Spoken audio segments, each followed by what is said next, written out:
ಈ ಕೋಮು ಗಲಭೆಗೆ ನಾಗಮಂಗಲ ಅಕ್ಷರಶಃ ಹೊತ್ತಿ ಉರಿದಿದೆ. ಹಳಿ ತಪ್ತಾ ಇರುವಂತಹ ಗೃಹ ಇಲಾಖೆಯ ನಿರ್ವಹಣೆಯಲ್ಲಿ ಎದ್ದು ಕಾಣಿಸ್ತಾ ಇದೆ.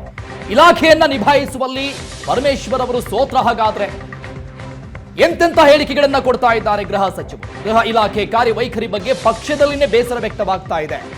ಇಲಾಖೆಯ ನಿರ್ವಹಣೆ ಗಟ್ಟಿ ಆಗ್ಬೇಕಿದೆ ಅಂತ ಅಭಿಪ್ರಾಯ ವ್ಯಕ್ತವಾಗ್ತಾ ಇದೆ. ಅವರದ್ದೇ ಪಕ್ಷದಲ್ಲಿ ಕಾನೂನು ಸುವ್ಯವಸ್ಥೆ ಪ್ರಶ್ನಿಸುವ ಘಟನೆಗಳು ಆಗ್ತಾ ಇದೆ. ರಾಜ್ಯದಲ್ಲಿ ಸಾಫ್ಟ್ ಆಗಿ ವರ್ತನೆ ಮಾಡ್ತಾ ಇದ್ದಾರೆ ಗೃಹ ಸಚಿವರು. ಅಂತಹ ಹೇಳಿಕೆಗಳನ್ನ ಮೇಲಿನ ಮೇಲೆ ಕೊಡ್ತಾ ಇದ್ದಾರೆ.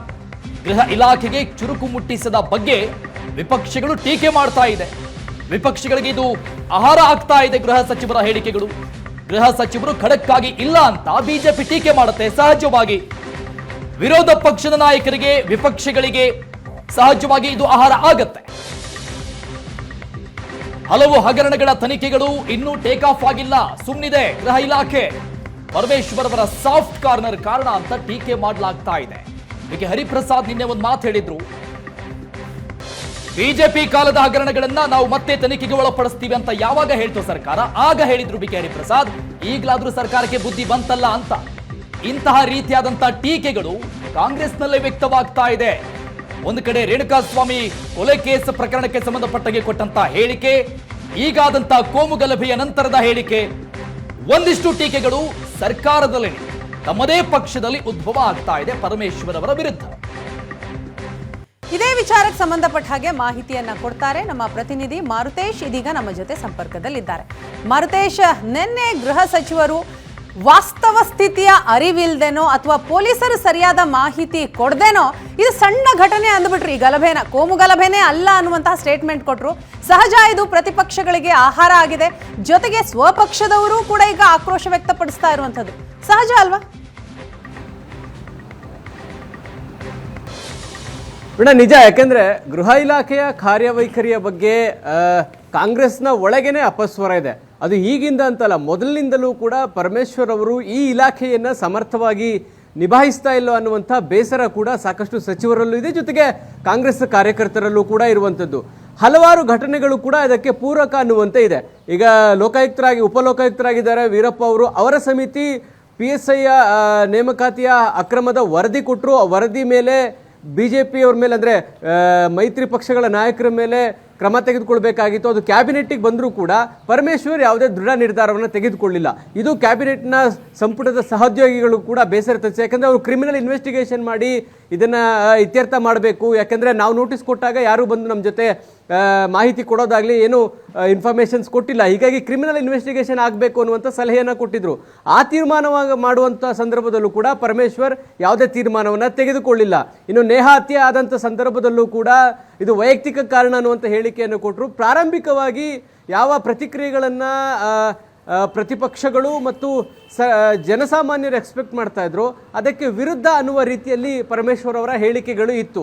ಜೊತೆಗೆ ಪರಿಸ್ಥಿತಿ ತೀವ್ರ ಆಗುವ ತನಕ ಹೋಗಿ ಭೇಟಿ ಮಾಡುವಂಥದ್ದು, ಅವರ ಕುಟುಂಬಸ್ಥರನ್ನ ಭೇಟಿ ಮಾಡುವಂಥದ್ದು, ಸೊ ಇದೆಲ್ಲವನ್ನು ಕೂಡ ಮಾಡಲಿಲ್ಲ.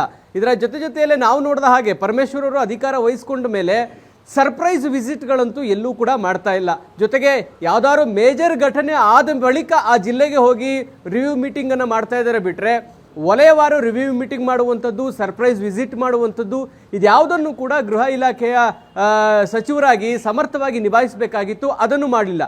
ನಿನ್ನೆ ಘಟನೆ ನೋಡಿದಂಥ ಸಂದರ್ಭದಲ್ಲೂ ಕೂಡ, ಅಂದರೆ ನಾಗಮಂಗಲದ ಘಟನೆಯಲ್ಲೂ ಕೂಡ ಆಕಸ್ಮಿಕವಾಗಿ ಕಲ್ತೂರಾಟ ಆಗಿದೆ. ಇದೊಂದು ಸಣ್ಣ ಪ್ರಮಾಣದ ಘಟನೆ ಅನ್ನುವಂಥದ್ದು ವ್ಯಾಪಕವಾಗಿ ಟೀಕೆಗೆ ಒಳಗಾಗಿದೆ. ಆಕಸ್ಮಿಕವಾಗಿ ಇವರು ಗೃಹ ಸಚಿವರಾಗಿದ್ದಾರೆ ಎನ್ನುವಂಥ ಟೀಕೆಗಳು ಈಗ ಪ್ರತಿಪಕ್ಷಗಳಿಂದ ಕೇಳಿ ಬರ್ತಾ ಇದೆ. ಅಂದರೆ ಇಲಾಖೆಯನ್ನು ಸಮರ್ಥವಾಗಿ ನಿಭಾಯಿಸಬೇಕಾಗಿದ್ದಂಥದ್ದು. ಯಾಕಂದರೆ CM ಬಿಟ್ಟರೆ ಗೃಹ ಇಲಾಖೆಗೆ ಹೆಚ್ಚಿನ ಜವಾಬ್ದಾರಿ ಇರುತ್ತೆ. ಆದರೆ ಪರಮೇಶ್ವರ್ ಈ ಇಲಾಖೆಯನ್ನು ನಿಭಾಯಿಸುವಲ್ಲಿ ನಿಶ್ಚಿತವಾಗಿಯೂ ವಿಫಲರಾಗಿದ್ದಾರೆ.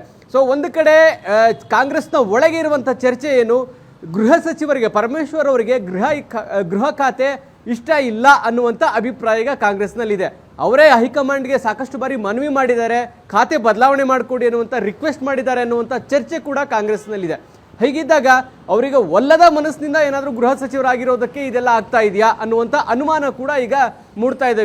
ಒಟ್ಟಿನಲ್ಲಿ ಅವರ ಅಧಿಕಾರ ಸ್ವೀಕಾರದಿಂದ ಇಲ್ಲಿಯ ತನಕ ನೋಡಿದಂಥ ಸಂದರ್ಭದಲ್ಲಿ ಯಾವುದೇ ಮೇಜರ್ ಘಟನೆಗಳ ಆದಂಥ ಸಂದರ್ಭದಲ್ಲೂ ಕೂಡ ಸಮರ್ಥವಾಗಿ ಆ ಘಟನೆಯನ್ನು ನಿಭಾಯಿಸುವಂಥದ್ದಿರ್ಬೋದು ಮತ್ತು ಆ ಘಟನೆಗೆ ಅವರು ಪ್ರತಿಕ್ರಿಯಿಸ್ತಾ ಇರುವಂಥ ರೀತಿಯನ್ನು ಗಮನಿಸಿದಾಗ ಪರಮೇಶ್ವರ್ ಅವರು ಗೃಹ ಇಲಾಖೆಯನ್ನ ಸಮರ್ಥವಾಗಿ ನಿಭಾಯಿಸ್ತಿಲ್ಲ ಅನ್ನುವಂಥದ್ದು ಬಹಳ ಸ್ಪಷ್ಟ.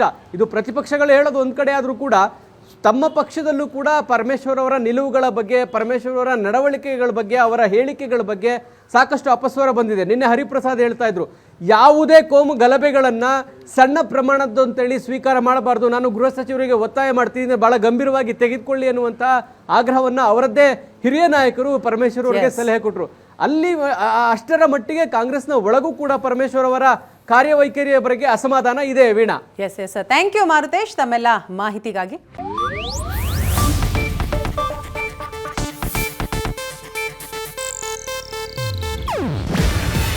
ಇದು ಏಷ್ಯಾನೆಟ್ ನ್ಯೂಸ್ ನೆಟ್ವರ್ಕ್ ಪ್ರಸ್ತುತಿ.